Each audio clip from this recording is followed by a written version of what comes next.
On commence la journée avec une visite d'une plantation de vanille et de cacao.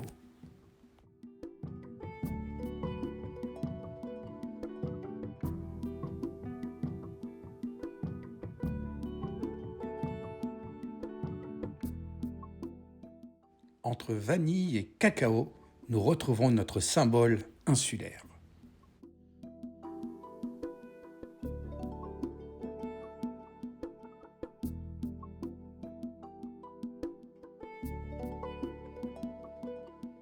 Les habitations traditionnelles sont construites avec des matériaux naturels disponibles sur place, comme le bois local ou le bambou pour l'ossature, et les feuilles de palmier ou le ravinala tressé pour les toitures.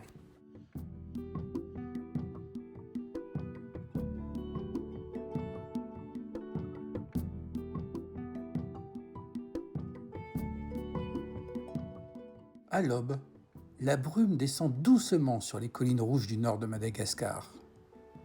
Le marché de campagne s'éveille lentement près de Joffreville.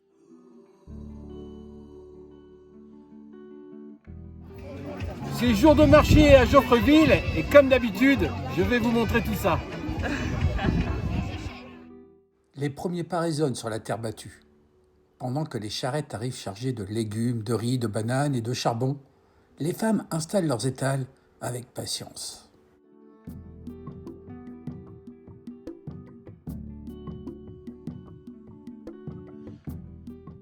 Les couleurs remplissent peu à peu la place. Le vert des braides, le rouge des tomates, le jaune des mangues mûres sous le soleil du matin. On entend les discussions, les rires, les négociations. Ici, le marché n'est pas seulement un lieu de commerce, c'est le cœur vivant du village.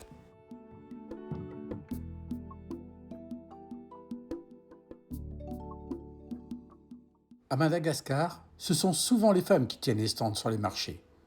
Depuis des générations, elles jouent un rôle essentiel dans la vie économique des villages.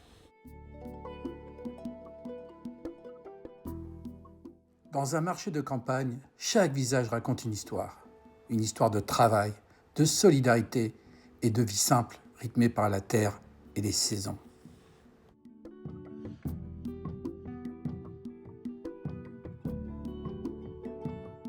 À Madagascar, le zébu occupe une place essentielle dans la vie quotidienne, la culture et les traditions. Reconnaissable à sa bosse sur le dos, le zébu est bien plus qu'un simple animal d'élevage. Il représente la richesse, le prestige social et parfois même un héritage familial transmis de génération en génération.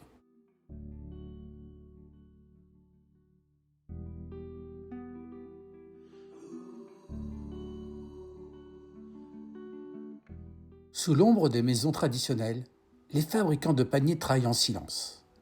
Leurs mains connaissent chaque geste depuis l'enfance. Avec des fibres naturelles, du raffia et du roseau, ils donnent naissance à des paniers solides et élégants.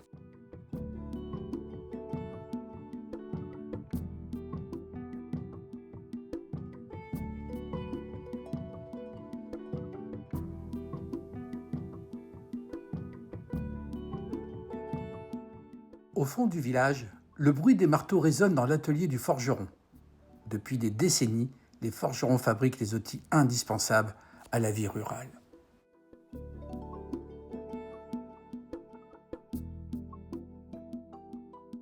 Notre journée se termine sur la découverte des pierres précieuses.